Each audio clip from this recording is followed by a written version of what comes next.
সুপ্রিয় দর্শক, স্বাগত বাংলার কণ্ঠে। সাথে আছি আমি রুমানা। আমার সাথে রয়েছেন বাংলাদেশ জনশক্তি পার্টির আহ্বায়ক মোহাম্মদ রবিউল ইসলাম সোহাগ। আসসালামু আলাইকুম। আসসালাম। স্বাগত বাংলার কণ্ঠে। আজকে আমি অত্যন্ত কৃতজ্ঞ এবং বাংলা টিভি চ্যানেল আমাকে আমন্ত্রণ জানার জন্য ধন্যবাদ ও অভিনন্দন জ্ঞাপন করছি। বর্তমানে জনশক্তি পার্টির কার্যক্রম সম্পর্কে কিছু বলেন, মানে কিছু জানতে চাই। ধন্যবাদ আপনাকে। আসলে আমরা এই দলটা অত্যন্ত গভীরভাবে শ্রদ্ধার সাথেই বাংলাদেশের প্রত্যেকটি জনগণকে স্মরণ করে তাদের বিভিন্ন কষ্ট, দুঃখ, দুর্দশার কথা চিন্তা করে আমরা এই দলটি প্রতিষ্ঠা করার চিন্তা ভাবনা করি এবং অবশেষে আমরা এটি নিবন্ধনের জন্য নির্বাচন কমিশনে অ্যাপ্লিকেশন করি এবং পরবর্তীতে নির্বাচন কমিশন আমাদেরকে জবাব দেয়। তার প্রেক্ষিতে আমরা কিছু কাগজপাতি প্রস্তুতপূর্বক সমস্ত কাগজপত্র জমা দেই। পরবর্তীতে ওরা আবার একটি চিঠি দেয়। মোট প্রায় আমরা ২৭,০০০ পৃষ্ঠা কাগজ নির্বাচন কমিশনে জমা দেই।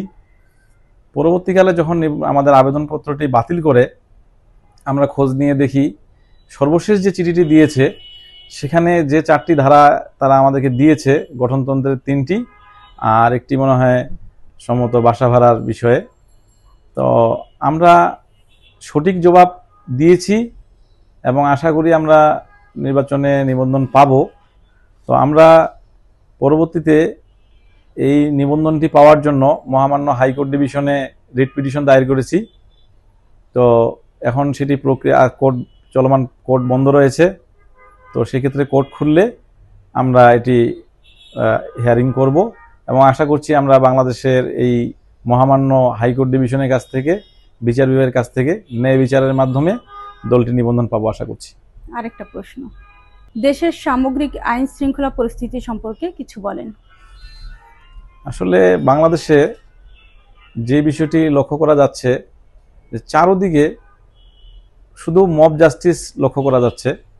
তো এই মব ট্র্যাডিশনটা অত্যন্ত দুঃখজনক বাংলাদেশের জন্য, যেখানে আমরা আশা করেছিলাম যে ফ্যাসিস্ট সরকার বিদায় হওয়ার পরে বর্তমান উপদেষ্টা পরিষদ নোবেল বিজয়ী প্রফেসর মোহাম্মদ ডক্টর ইউনূসের নেতৃত্বে যে একটি সুষ্ঠু বাংলাদেশ চলমান অবস্থায় থাকবে, কিন্তু পরিপ্রেক্ষিতে দেখা গেছে যে সব সময়ের জন্য আইন শৃঙ্খলার অবনতি হতেই চলেছে এবং সেটার উন্নতি কোনো দিকে আমরা লক্ষ্য করছি না। তো আমরা আশা করছি যে একটি আগামীতে নির্বাচনের মাধ্যমে সঠিক সরকার, নির্বাচিত সরকার গঠন করার পরে এই আইন শৃঙ্খলা পরিস্থিতির উন্নতি হবে বলে আমরা আশা করছি। অসংখ্য ধন্যবাদ। আরেকটা প্রশ্ন, বর্তমানে বিভিন্ন রাজনৈতিক দল নির্বাচন পদ্ধতি নিয়ে কথা বলছে, আপনারা কোন পদ্ধতিতে নির্বাচন করবেন মানে চাচ্ছেন? জি, আসলে বাংলাদেশ জনশক্তি পার্টি এটি অত্যন্ত ক্ষুদ্র পরিসরে একটি দল গঠিত হয়েছে নতুনভাবে। আমি এই দলের আহ্বায়ক এবং আমার সম্মানিত সদস্য সচিব মোহাম্মদ জহিরুদ্দিন হাওলাদার। আসলে আমরা পার্টির ফোরামে বিভিন্ন সময় আলাপ আলোচনা করি যে ইতিপূর্বে দেখা গেছে যে বিভিন্ন সময় নির্বাচন হয়েছে, অনেক সময় ভোটাধিকারের মাধ্যমে নির্বাচন হয়েছে, অনেক সময় সামরিক সরকার আমাদের দেশকে শাসন করেছে। তথাপিও আমরা দেখলাম যে বাংলাদেশের উন্নয়নের চিত্র, জনগণের দুঃখ দুর্দশা লাঘব, আইন শৃঙ্খলা পরিস্থিতি এবং বিশেষ করে আমরা দেখলাম গত সরকার এই প্রশাসনকে যেভাবে মানে উপরের দিকে নিয়ে গেছে, তো সেক্ষেত্রে প্রশাসনের জন্য আমি লক্ষ্য করছি যে পহেলা বৈশাখের ভাতার জন্য আওয়ামী লীগ সরকার বৈশাখী ভাতা প্রদান করেছে। তা আমার মনে হয় না যে বাংলাদেশের কোনো চাকরিজীবীর জন্য এই ইলিশ মাছ কিনে খাওয়ার জন্য পয়লা বৈশাখের ভাতার দরকার ছিল।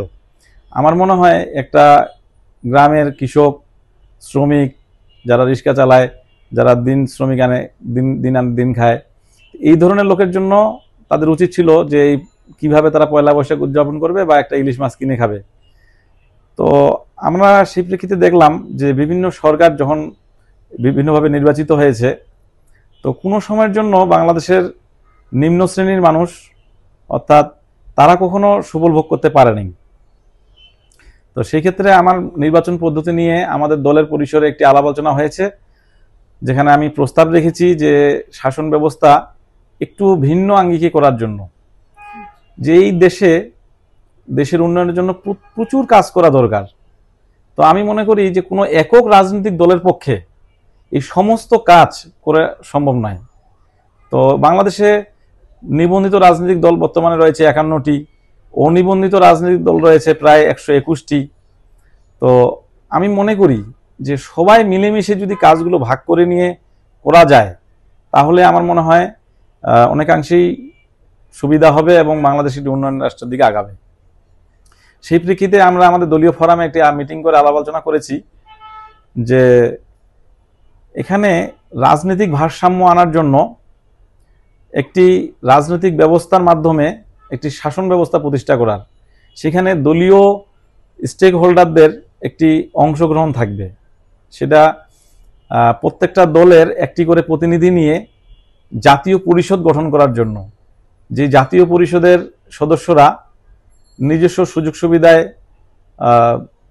চলবে এবং সরকার রাষ্ট্রীয়ভাবে তারা কিছু সুযোগ সুবিধা প্রাপ্ত হবেন, এবং জাতীয় পরিষদ শাসিত সরকারই মানে আগামীতে নির্ধারণ করবে, এই জাতীয় পরিষদই নির্ধারণ করবে যে ভবিষ্যতে রাষ্ট্রপতি কে হবেন, প্রধানমন্ত্রী কি হবেন, তার কার্যপ্রণালী কি হবেন, অন্যান্য মন্ত্রিসভা কিভাবে গঠিত হবে। তো আমি মনে করি প্রত্যেকটি দলের অংশগ্রহণে যদি একটি জাতীয় পরিষদ শাসিত সরকার আগামী 3 বছরের জন্য করা যায়, আমার মনে হয় এই প্রস্তাবটি খারাপ হয় না। তো সেই লক্ষ্যে আমার কিছু দিক নির্দেশনা আমি স্ক্রিপ্ট লিখছি এবং পরবর্তী টক শোতে আমি আশা করি সেই স্ক্রিপ্টটি আমি লিখিত আকারে আপনাদের মাধ্যমে প্রকাশ করব জাতির কাছে। আপনার মাধ্যমে আমরা নির্বাচন এবং নির্বাচন পদ্ধতি সম্পর্কে অনেক কিছু জানতে পারলাম। অসংখ্য ধন্যবাদ বাংলার কণ্ঠের পক্ষ থেকে। আপনাকেও ধন্যবাদ, এবং আমি উত্তরোত্তর উন্নতি কামনা করছি বাংলার কণ্ঠ টিভি চ্যানেলকে। Thank you. সুপ্রিয় দর্শক, এতক্ষণ বাংলার কণ্ঠের সাথে থাকার জন্য অসংখ্য ধন্যবাদ। আমাদের সাথে ছিলেন বাংলাদেশ জনশক্তি পার্টির আহ্বায়ক মোহাম্মদ রবিউল ইসলাম সোহাগ।